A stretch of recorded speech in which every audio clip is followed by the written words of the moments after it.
Well, as we speak, the feud is heating up over Sun TV News, a proposed all-news channel run by former senior conservative advisor Kory Teneycke. Avaaz.org, that's a global online activist community, has launched an online petition to have the CRTC block Sun's broadcast license application. Avaaz charges, get this, that Prime Minister Stephen Harper has, and I'm quoting, a plan to create a Fox News North to mimic the kind of hate-filled propaganda with which Fox News has poisoned U.S. politics. The channel will be run by Harper's former top aide and will be funded with money from our cable TV fees. That's straight from the petition. Avaaz claims over 50,000 people have signed on, including people like Margaret Atwood. But many false names have also appeared on that list. Avaaz alleges that Sun TV has actually tried to sabotage the integrity of their position.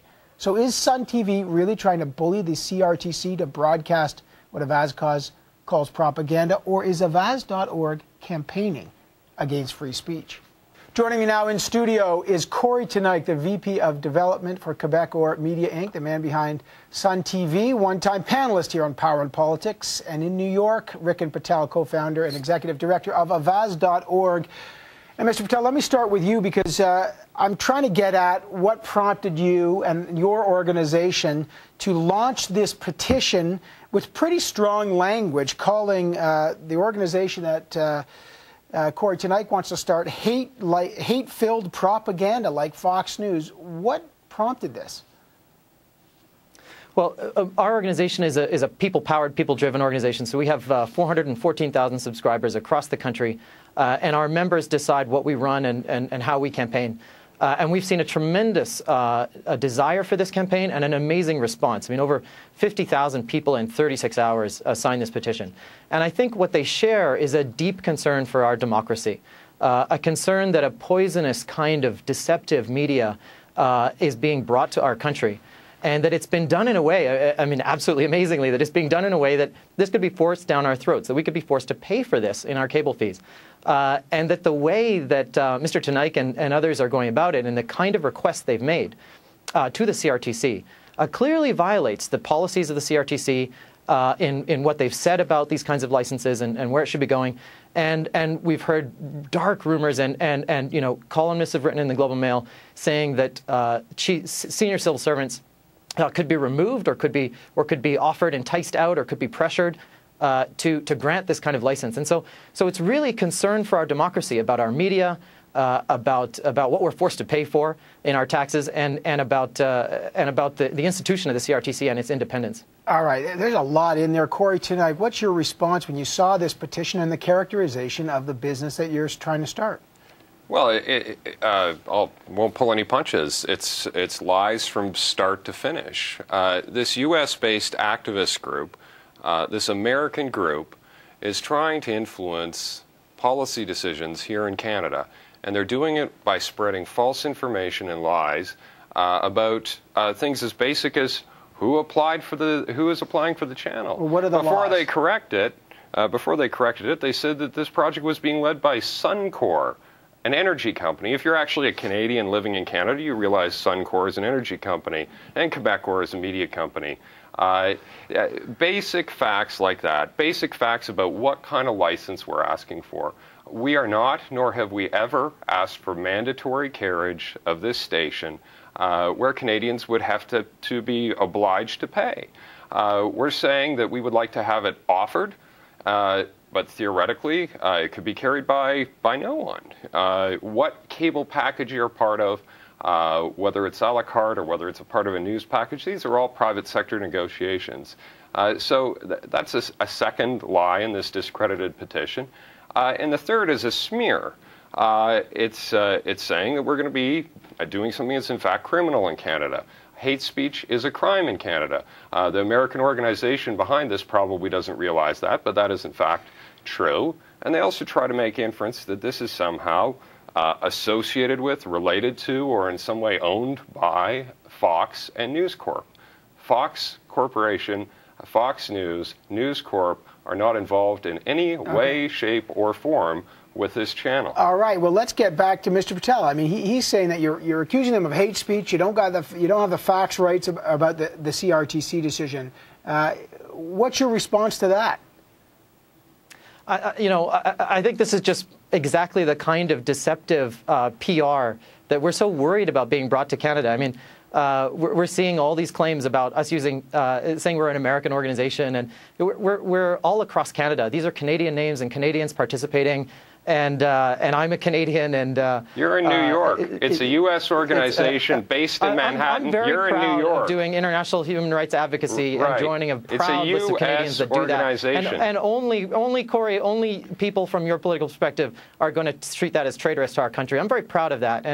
I'll give you a direct analogy. I lived in Kandahar. But what you're really trying to do here, sir, is make the issue about me and about Avaaz, and it's an ad hominem personal attack. That's false. So that you don't have to discuss the issue, which is you and our Prime Minister had lunch with one of the biggest media moguls in the world that practices this kind of stuff that Canadians can see on their television anytime on Fox News, and that you guys came up with something there, and you left your job to go set this thing up. And now you're going to run, and you've admitted that it's going to be biased and right-wing. You've admitted that. And now you want, and then you've said that you don't want a Category 1 license, that you don't want this to be a must-carry. But we know that you've just tilted it a little bit in terms of your proposal. You're trying to lose Canadians in the thicket here. Basically, you want this to be a must-carry where it's part of a package, and for 1 to 3 years, Canadians are going to have to foot the bill. You're treading very close to actually, well, it's just completely false. What you're saying is completely false. Let me give you an analogy to what's going on here that maybe you will understand. We're having a debate on gun control in Canada right now, on the long gun registry. Very hot debates being debated on this show regularly. What if the NRA came into Canada with petitions and advertising campaigns trying to influence Canadian policy and Canadian decisions? But he's saying Avaaz is an international organization. Yeah, well, but people would be outraged. Kory, we're the largest online activist community in Canada. It's shameful. Okay. We're the largest online activist community in Canada. United States and get your facts straight. Stay there and get your facts straight. I will challenge you right here to, let's say, whoever's right about us being the largest online activist community in Canada, we will publish the answer to that on our email or in your newspaper. Okay, I want to get... If you're saying that's a lie. Mr. Patel, you have asked in your petition people to sign in this petition that calls on the Prime Minister to, quote, immediately stop all pressure on the CRTC on this matter. Do you have proof that there's been pressure on the CRTC, not from, Mr. Teneycke's organization, which may or may not have the right to lobby for themselves, but from the government to pressure the CRTC? Do you have any proof of that at all? Of course, we don't have legal proof, but we have a lot of information, including from a columnist in the Globe and Mail, and clear indications that the chair of the CRTC has been offered other plum jobs by the government, that the vice chair who wants to stay on and who has supported this position is not being renewed by the government. So I think we have plenty of indications, and it's unfortunate that Mr. Harper has built such an untransparent government that keeps everything close, and it's very hard to get a sense of what's going on. But we have every indication to believe from past practice that this is where the government is moving. You've had very close relationships with Mr. Harper before, former director of communications. Have you used influence within that government to try to get a license that would be favorable to you? I mean, of course not. There's a very clear process, and I think a lot of misunderstanding as to even how these are. Category 2 licenses. But what did you talk about, Kory? Are like, I'm sorry. Can you let me finish answering Evan's question? Murdoch, what did you guys talk about? I'll finish answering Evan's question. What the process is that you work around for a Category 2 license. You make an application. You submit a brief. You get asked questions in writing by the CRTC. You submit your answers back to them. Once your application is in, you're not allowed to talk to the CRTC, let alone lobby them. There's a public hearing process that you go through. It's clear, it's transparent. Okay, but it is a very official process that one goes through. There's nothing untoward about it. Kory, tonight I want to ask you another question about this petition. You've got Mr. Patel saying there's 50,000 signatures, but I've got journalists in this newsroom here at CBC who have found their names on this petition.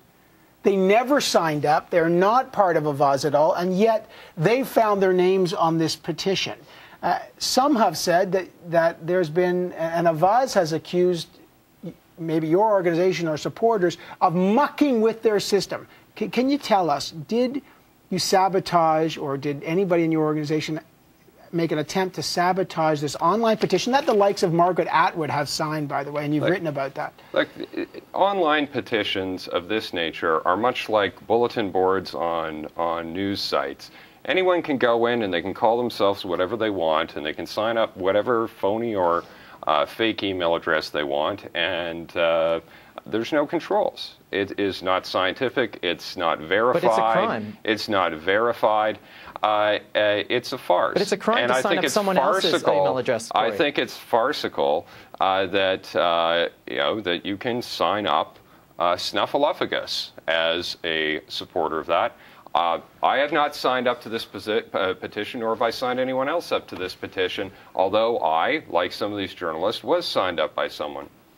I don't think it's a big deal. Up, if I could just come in on that. You can sign up Snuffleupagus, but you can't sign up someone else, a particular other person. Well, obviously you can, because somebody signed me up, and I didn't sign up. Somebody did that last night, just as you were writing the op-ed that you then published in your newspapers the next morning, and you seem to have knowledge of it. And I'm wondering how you came to knowledge of that, and if the police do investigate this, and it does, in fact, come out that a crime has been committed, will you give the name of the person who you say you've been in touch with, who may have committed this fraud? Well, you tweeted that a source had told you about this. A source had told me about this, and I'm sure that someone who pretends to defend freedom of speech and journalism would understand that you don't reveal sources. But Mr. Patel, let me just ask you, though, the Supreme Court has given a different answer to that question, a much more nuanced answer to that question. That is true. So I mean, I think sources have to, but Mr. Patel, but what does it say here when you're saying you've got 50,000 people, and Mr. Teneycke saying, well, some of them are frauds? I mean, who committed that, who committed the names is an issue that we've just dealt with. But what does that say about the legitimacy of the names on this petition? If you want to invite KPMG or any other person to come in and audit our petitions, we'll be very happy to do that. We'll even pay for it. We're very confident in the integrity of our petitions. We're the best in the business. You can't be 1,000,000% sure, but we can get 99% sure about all the names on these petitions. And the point is that there's just a massive surge. Nobody can doubt that. I mean, Mr. Teneycke and his supporters say things like, these are all Americans signing. That's another one of these lies that they're just pushing, that it's very easy for us to disprove if they'll let us do it fairly, if they'll let us consult a fair third Everything party. in your petition is a lie from start to finish. It is a petition of lies being distributed by your organization, and it dances on the edge of libel. Okay, so listen, guys, obviously, so where does it go from here? Let me ask first you, Mr. Patel, this is getting very hot stuff here in terms of the rhetoric and what's happening. Where will you take this fight against Sun TV and this petition?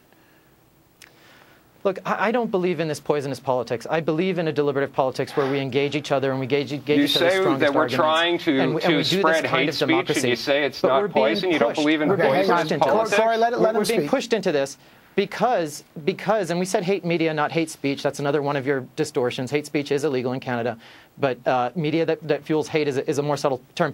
And that's what we see happening in the United States. That's what we see with Fox News.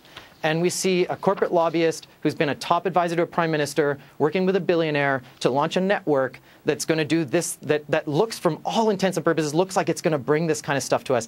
And the way they're doing it looks like it's violating some of the basic principles of Canadian democracy and the independence of the CRTC. So that's the worry. So where will you go with this? And we're going to keep fighting this. We're not going to stop. We're going to make sure that this isn't forced down Canadian taxpayers' throats, and that we have a fair media in Canada, that we have a fair and balanced media. I get last word to you, Kory. I know you've talked. Margaret Atwood signed this petition, a well-known writer. You've written about that. You're not obviously a fan of that signature there, but where will you take this with regards to Avaaz? Look, I think these guys are a flash in the pan. I think their little survey has been discredited. I think they are the biggest hypocrites that I've seen in a long time, accusing people of hate speech and hate media, and about to promote some sort of poisonous atmosphere when this is exactly what they're doing. Canadians will make these decisions. Canadian regulating bodies will be making them. U.S. pressure groups, U.S. funded organizations can stay in the U.S.